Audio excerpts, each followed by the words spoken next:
Hillary Clinton, she questioned the election results of 2016. In a little bit of a different way, though. No. It was definitely different. She actually questioned the outcome. Hillary Clinton conceded the election the next day, the day after the election. You don't see how that's different than Donald Trump spending not only months, but years after the election, undermining every institution. Tell me an institution he undermined. Every institution? Every institution? Well, let me ask you this. Do you trust Bill Barr? No. Do you trust the DOJ? No. Do you trust the FBI? No. So these are the institutions he's been undermining. Well, they should be undermined. The FBI was lying in front of Congress. In a moment, I'm going to show you a string of similarly facepalm-worthy things being said out of conservatives' mouths, out of MAGA people's mouths. And I will conclude this video with an event from back in 1938 that very well might have been the blueprint for all of this, for this exact kind of manipulation and overreaction and misunderstanding of the facts. Before we get into it, though, just this very cowboy hat wearing man's cognitive dissonance is mind-blowing, is it not? No. It was definitely different. She actually questioned the outcome. Hillary Clinton questioned the election too, but you realize conceding the next day is different than continuing to not concede and undermine all of our institutions, right? I mean, look at this guy's face. Also, side note, just cut the nose hair. Please cut the nose hair. Not what I need to be focusing on, but it's hard not to. I hope you understand. Make America great again. It's been his mantra since he's run in 2015. What does that mean? What is again? When was America great? Well, that question right there says everything that I need to know about you, that you don't really think America was ever great at any time. I think America was great. The spirit, the whole purpose for America was about the American spirit, coming here and making something for yourself and having the opportunity to do that for yourself, to work hard. And that's what America is all about. So the people that hate America will always say, well, when was it ever great? It's just not a very good attitude to have, in my opinion. And when was that lost in your estimation? I think a lot of it was lost when the Federal Reserve took over the money system.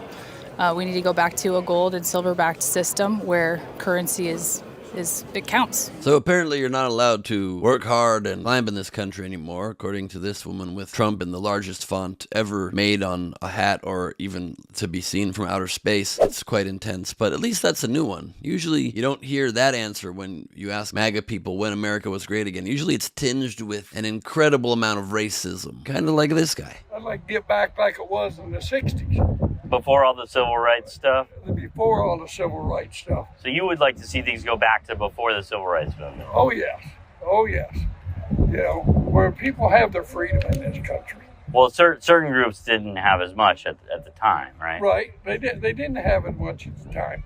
But we still got to get back where this country stands up for this country. Yes, we certainly do have to get back where this country stands up for this country. And we must get back to the time, according to this very white man, before the civil rights movement, when people had freedom, except people who didn't have freedom and were treated far worse than even second-class citizens. But it was great for this guy. Oh, yes.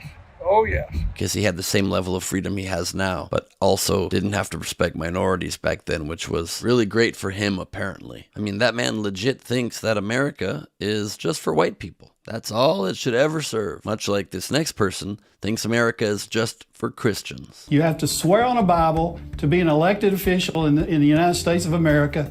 He alleges that a Muslim cannot do that ethically, swearing on the Bible. You don't actually have to swear on a Christian Bible. You can swear on anything, really. I don't know if you knew that. You can swear on a Jewish Bible. Oh, no, I swore on the Bible. I've done it 3 times. I'm sure you have. I'm sure you've picked a Bible, but the law is not that you have to swear on a Christian Bible. That is not the law.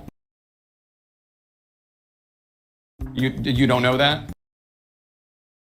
All right, Ted Crockett was I don't know. I know that Donald Trump did it when we made him president. Because he's Christian and he picked it. That's what he wanted to. That's what he wanted to swear in on.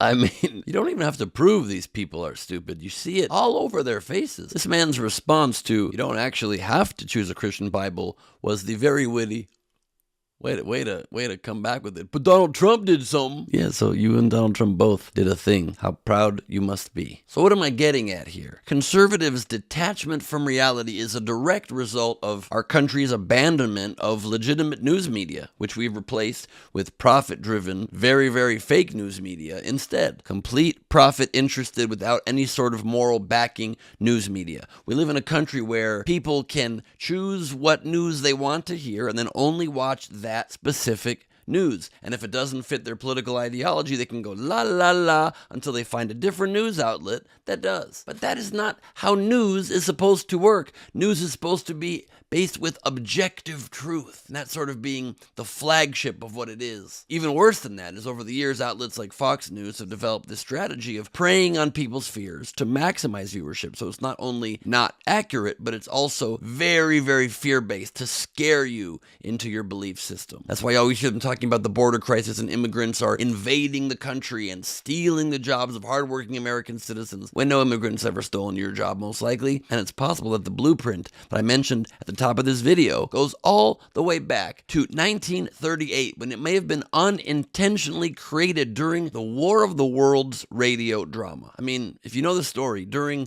the broadcast, listeners were accidentally misled to believe a Martian invasion was underway. We were being literally attacked by aliens from the sky, not the ones I think are coming over the border. And it caused widespread panic. Orson Welles was such a good actor that this fear spread, stemming from the realistic and immersive nature of the broadcast, as well as a lack of clear disclaimers. It sounded exactly like this. Ladies and gentlemen, my honor. Ladies and gentlemen, here I am, back of a stone wall that adjoins Mr. Wilmer's garden. From here, I get a sweep of the whole scene. I'll give you every detail as long as I can talk and as long as I can see. More state police have arrived. They're drawing up a cordon in front of the pit. It means... Wait a minute, something's happening. A humped shape is rising out of the pit. I can make out a small beam of light against a mirror.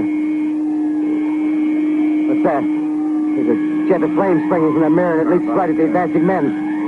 It strikes them head on. Lord, they're turning into flames. Oh, the whole field's caught up by the woods, the barns, the gas tanks of the automobiles spreading everywhere. It's coming this way now, about 20 yards to my right. You see, that broadcast and the panic it caused illustrates the intense power that media has on people and how easily information can evoke such strong emotional responses, shaping public perceptions and highlighting the significant responsibility that media outlets then have to ensure accurate and responsible communications. Don't worry, they're not listening. Unfortunately, outlets like Fox News have no interest in maintaining that responsibility, and so our political climate and elections are shaped by their broadcasts. When you have organizations that only care about money, only care about profits, let their morals be damned, let the facts that they know to be true be damned, as we saw in the Dominion lawsuit, that they were intentionally telling their audience enormous facts relevant to the future of our nation that they knew to be not true. Well, then we've sold the country down the river. And what do we have left? Well, I would tell you, but do you hear that? There's aliens coming. I gotta go. I'm Ben Glebe for Rebel HQ. Follow me on Instagram for lots more.